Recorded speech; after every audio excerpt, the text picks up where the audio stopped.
మీ అందరినీ కలుసుకోవాలని చాలా రోజుల నుంచి అనుకుంటున్నాను. కానీ ఇప్పుడు సినీ మంక్ నా ప్రయత్నాన్ని నిజం చేసింది. కారణం ఏంటంటే 1895 సంవత్సరంలో ప్రారంభమైన చలనచిత్ర ప్రస్థానం లూమియర్ బ్రదర్స్ ద్వారా ఇవాళ ఇంత పెద్ద ఇండస్ట్రీగా ఎదిగింది. 1895 ఇప్పుడు 2016 చాలా పెద్ద ట్రావెలింగ్. మన భారతదేశంలో 1917లో మూకీ చిత్రాలతో ప్రారంభమై 1931లో టాకీ చిత్రాల ద్వారా చలనచిత్ర ప్రస్థానం మొదలైంది. సినిమా రంగానికి ఆద్యుడు దాదాసాహెబ్ ఫాల్కే. అలాగే తెలుగులో రఘుపతి వెంకయ్య నాయుడు. చలనచిత్ర రంగంలో కొన్ని వేల సినిమాలు వచ్చాయి.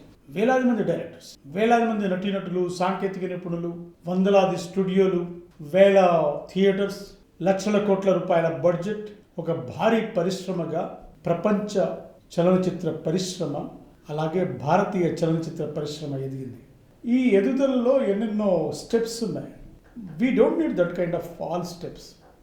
కానీ ఇవాళ ఇండస్ట్రీ బాగా పెరిగిన తర్వాత ప్యారలల్గా 1936 సంవత్సరంలో బీబీసీ ద్వారా ప్రారంభమైన బుల్లితెర టెలివిజన్ ప్రస్థానం 1959 సంవత్సరంలో దూరదర్శన్ ద్వారా ఇవాళ 680 ఛానల్స్ టెలికాస్ట్ అవుతున్నాయి.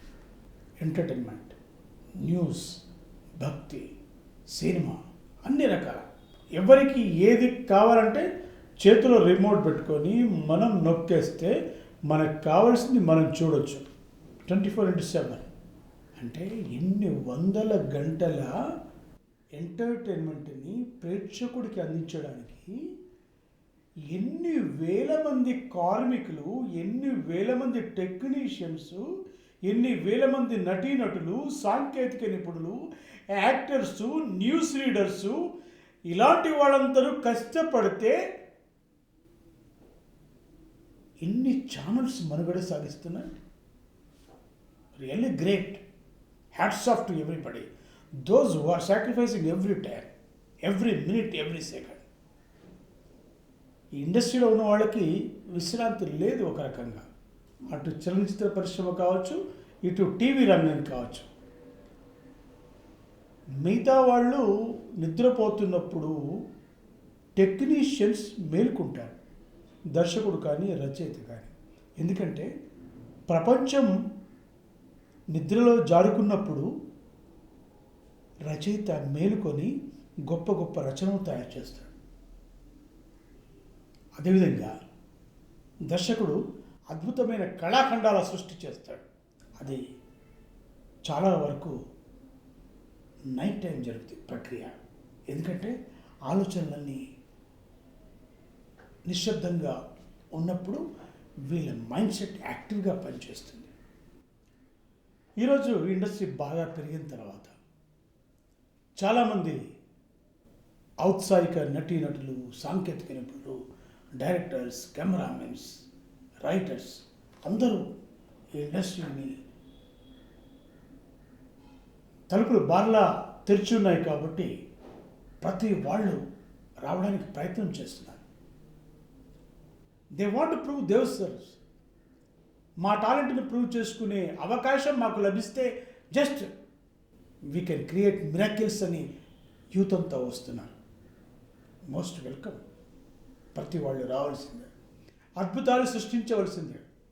మీ అందరి కోసమే చలనచిత్ర పరిశ్రమ, బుల్లితెర పరిశ్రమ వెయిట్ చేస్తోంది.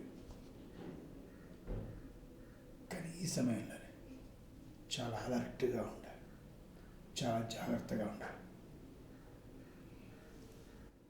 ఇంటర్మీడియట్ అయిన తర్వాత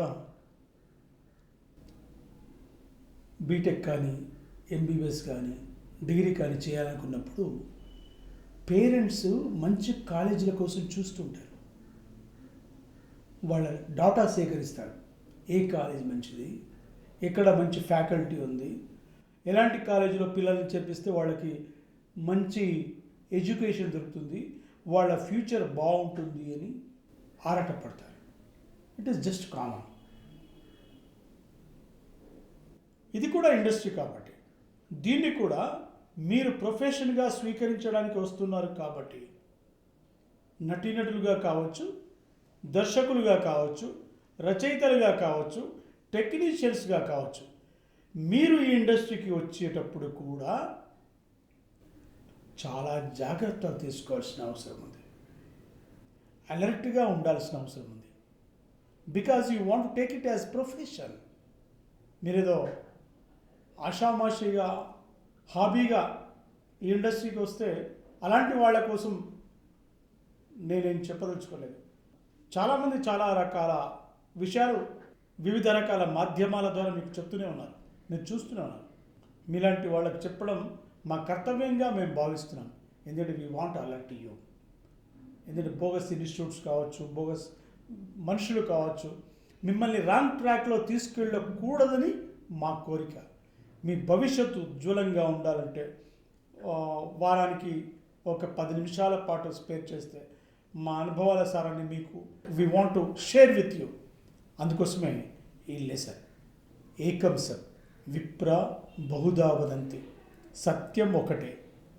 జ్ఞానులు పండితులు నానా రకాలుగా వర్ణిస్తారు. ఒక కథ కె విశ్వనాథ్ గారికి ఇస్తే ఆయన చేసే డైరెక్షన్ ఒక విధంగా ఉంటుంది.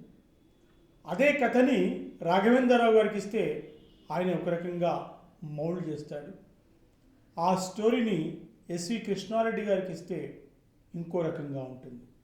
అదే కథని ఆర్ నారాయణమూర్తి గారికి, దాసరి నారాయణరావు గారికి లేదా మరో దర్శకుడికి ఇస్తే ఇంకో రకంగా ఉంటుంది. అదేవిధంగా రచయితలకు కూడా విజయేంద్ర ప్రసాద్ గారి ద్వారా వచ్చిన కథ ఒక రకంగా ఉంటుంది, జంధ్యాల గారి ద్వారా వచ్చిన కథ ఒక రకంగా ఉంటుంది, ఆరుద్ర గారి ద్వారా వచ్చిన కథ ఒక రకంగా ఉంటుంది, సాయినాథ్ గారి ద్వారా వచ్చే కథ ఒక రకంగా ఉంటుంది, ఎండమూరి గారి ద్వారా వచ్చే కథ ఒక రకంగా ఉంటుంది. కథలో మూలం ఒకటి ఉన్నా కూడా ఆ మూల కథను ట్రీట్ చేసే విధానం డిఫరెంట్గా ఉంటుంది. ఎలా ఉన్నా కూడా అల్టిమేట్గా మన స్టోరీ కానీ మన కథ కానీ, అది సీరియల్ కథ అయినా, అది సినిమా కథ అయినా, అది షార్ట్ ఫిల్మ్ కథ అయినా, ఎట్ లాస్ట్ ప్రేక్షకుల దగ్గరికి వెళుతుంది. ఆ చూసే ప్రేక్షకుడు దాన్ని రసవత్తరంగా చూసే విధంగా తీర్చిదిద్దే బాధ్యత మన మీద ఉంటుంది. వండే పదార్థాలు, హోటల్కి వెళ్తాం, ఎన్నో రకాల పదార్థాలు ఉంటాయి. అన్ని పదార్థాలు బాగుంటే వాటిని మనం హ్యాపీగా తినేసి భోజనం బాగుంది అంటాం. లేదా 1-2 ఐటమ్స్ ఉంటాయి, ఆ ఐటమ్స్ బాగున్నాయిరా పర్వాలేదే అని వస్తాం. అలాగే సినిమాలో కూడా పాటలు బాగున్నాయి, ఓకే. కొన్ని సినిమాల్లో ఫైట్స్ బాగుంటాయి, కొన్ని సినిమాల్లో మాటలు బాగుంటాయి, కొన్ని సినిమాల్లో యాక్షన్స్ బాగుంటాయి.